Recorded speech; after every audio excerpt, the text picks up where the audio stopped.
संघभावं नाशयित्वा हीनभावं बोधयित्वा संघभावं नाशयित्वा हीनभावं नवशताब्दे कलियुगाब्दे हिन्दुधर्मो विजयताम् नवशताब्दे कलियुगाब्दे हिन्दुधर्मो विजयताम्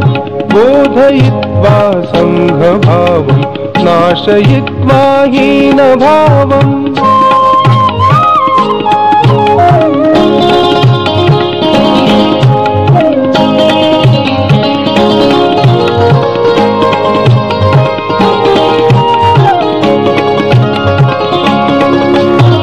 राष्ट्रभक्तिं सामरस्यं दक्षसम्पत्प्रार्थनाभि वर्धयित्वा स्वाभिमानं पाञ्चजन्यं श्राव्यताम् दीर्घतपसा पूर्णमनसा चारुवचसा वीरवृत्त्या स्वार्थरहितं ज्ञानसहितं शास्त्रतेजो दर्श्यताम् नवशताब्दे कलियुगाब्दे हिन्दुधर्मो विजयताम् बोधयित्वा संघभावं नाशयित्वा हीनभावम्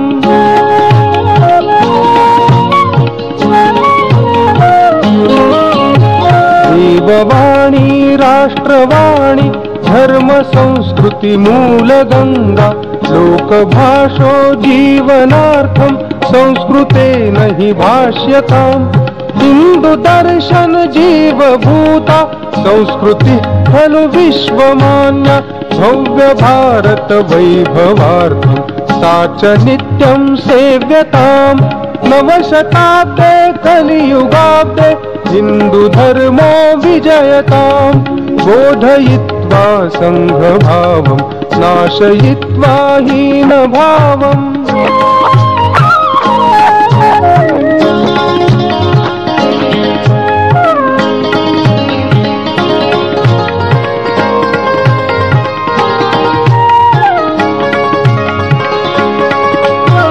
ऐक्यभावं वर्धयित्वा भेदभावं वारयित्वा मातृमन्दिरपूजनार्थं नित्यशाखा गम्यताम्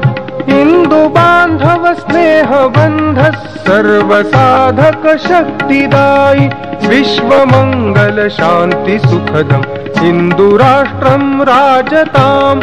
नवशताब्दे कलियुगाब्दे हिन्दुधर्मो विजयताम् बोधयित्वा संघभावं नाशयित्वा हीनभावं बोधयित्वा संघभावं नाशयित्वा हीनभावम्